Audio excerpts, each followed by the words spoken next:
We live in a world that champions tolerance, a world where differences are celebrated and diversity is seen as a strength. But what happens when the very act of tolerating something threatens to undermine tolerance itself? This, my friends, is the paradox of tolerance. It's a head-scratcher, a real philosophical brain-teaser. The idea is simple, but the implications are huge. Can a tolerant society tolerate everything? Or are there limits? And if so, who gets to decide where those limits lie? This isn't just some abstract thought experiment, it's a question with real-world consequences. Think about it.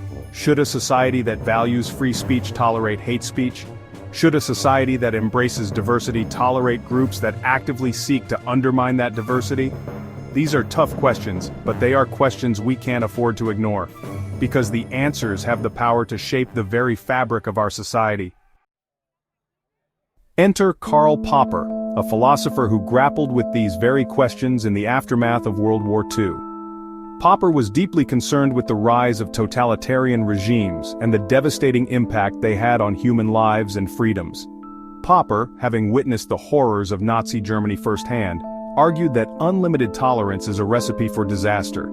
He saw how unchecked intolerance could lead to the erosion of democratic values and the rise of oppressive regimes. In his book The Open Society and Its Enemies, he laid out his case. Tolerance, he argued, is essential for an open and democratic society, but it cannot be absolute.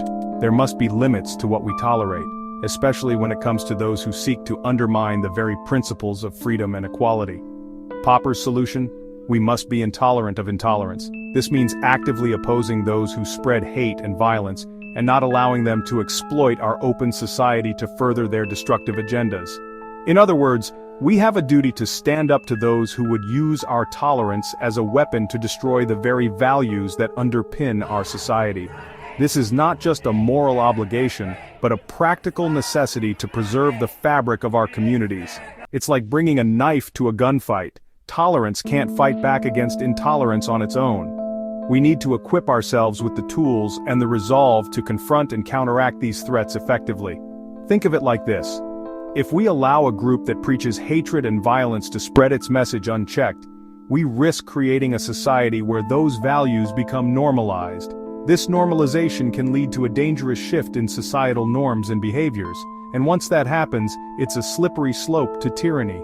History has shown us time and again that when hate and intolerance are allowed to flourish, they pave the way for authoritarian rule and the suppression of freedoms.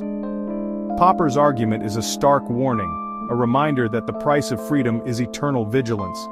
We must remain ever watchful and ready to defend our open society against those who would seek to destroy it from within. Now, some might argue that Popper's concerns are overblown, that we live in more enlightened times, where the horrors of the past could never repeat themselves. But history tells a different story, one that is often written in blood and marked by the failures of societies to learn from their past. The rise of Nazi Germany stands as a chilling reminder of what can happen when intolerance is allowed to fester and grow unchecked. The Nazis didn't just appear out of thin air, they rose to power in a society that had become complacent, a society that had failed to heed the warning signs of growing extremism and hatred. This complacency allowed the seeds of intolerance to take root and flourish, ultimately leading to one of the darkest chapters in human history. They exploited the very freedoms of a democratic society to undermine it from within, using propaganda and fear to manipulate the masses. Think about it. The Nazis used the tools of democracy, free speech, assembly, and the press to spread their message of hate and division, turning the strengths of a free society into its weaknesses. And as their power grew, they systematically dismantled the very institutions that had allowed them to flourish in the first place, eroding the foundations of democracy and freedom. The lesson here is clear.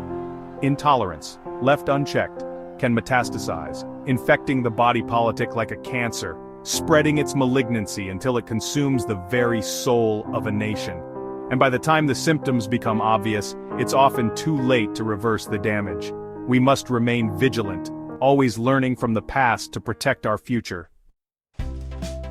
But this isn't just ancient history, folks. The echoes of Nazi Germany can be heard in the dark corners of our own society, from the white supremacist rally in Charlottesville to the January 6th attack on the U.S. Capitol.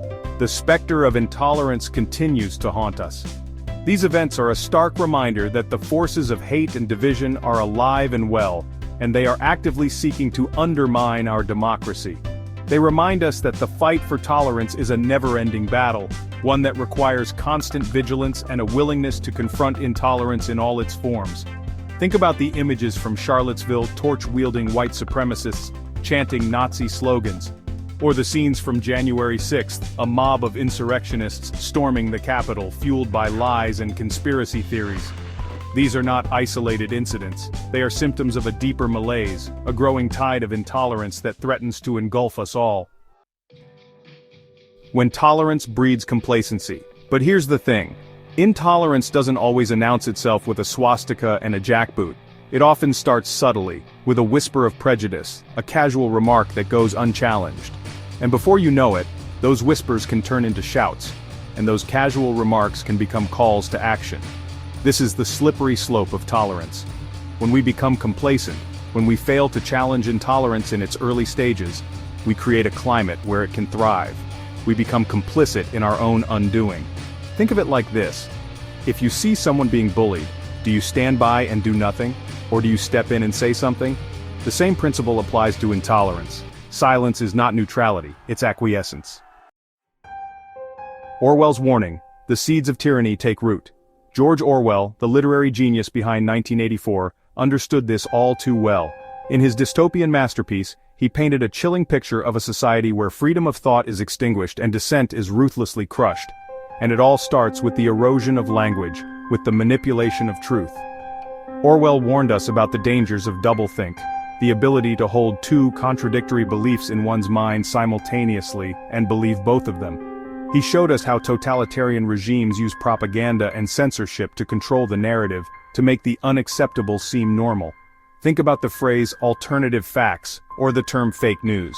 These are Orwellian terms designed to sow confusion and undermine trust in objective truth. And once truth is up for grabs, anything goes. Arendt's insight, the banality of evil unmasked. Hannah Arendt, another brilliant mind who grappled with the legacy of totalitarianism, offered a different but equally chilling perspective. Her work delved deep into the nature of evil, challenging our preconceived notions and forcing us to confront uncomfortable truths about human nature. In her book Eichmann in Jerusalem, a report on the banality of evil, she explored the trial of Adolf Eichmann, a high-ranking Nazi official responsible for the logistics of the Holocaust. Arendt attended the trial and meticulously documented Eichmann's demeanor, his justifications, and his lack of remorse. Arendt's startling conclusion: Eichmann wasn't some monstrous aberration, he was an ordinary man who had simply become a cog in a machine of unimaginable cruelty. He followed orders without question, embodying the terrifying potential for evil within the framework of bureaucracy. He was, in her words, terribly and terrifyingly normal. This normalcy was what made his actions so profoundly disturbing. Arendt's insight is both unsettling and profound. It challenges us to rethink the nature of evil, and the conditions under which ordinary people can commit heinous acts. It reminds us that evil doesn't always wear a menacing mask. It can lurk in the hearts of ordinary people who have been seduced by ideology or blinded by obedience. The banality of evil is a stark reminder of the dangers of conformity and the loss of individual moral judgment. It reminds us that we are all capable of great evil if we fail to question authority, to think critically, and to stand up for what we know is right. Arendt's work serves as a powerful call to vigilance, urging us to remain aware of the moral choices we make every day. So what's the answer? How do we navigate this paradox of tolerance? How do we defend our values without becoming the very thing we are fighting against? It's a delicate balancing act, to be sure. But one thing is clear, we cannot afford to be passive observers. We must be active defenders of tolerance, vigilant guardians of the values that underpin our society. This means speaking out against intolerance whenever and wherever we see it, whether it's in our schools, our workplaces, or our online communities. It means supporting organizations that are working to combat hate and discrimination. It means educating ourselves and others about the dangers of intolerance and the importance of critical thinking. The enduring paradox: navigating complexity in a divided world. The paradox of tolerance is a thorny issue, one that will continue to challenge us for generations to come. But it's a challenge we must embrace, for the stakes are simply too high to ignore. The future of our democracy, our very way of life, depends on our ability to find a way to live together peacefully, to celebrate our differences while upholding the values that unite us. It's a tall order, but it's a challenge we must rise to meet, because the alternative, a world consumed by hate and division, is simply unthinkable.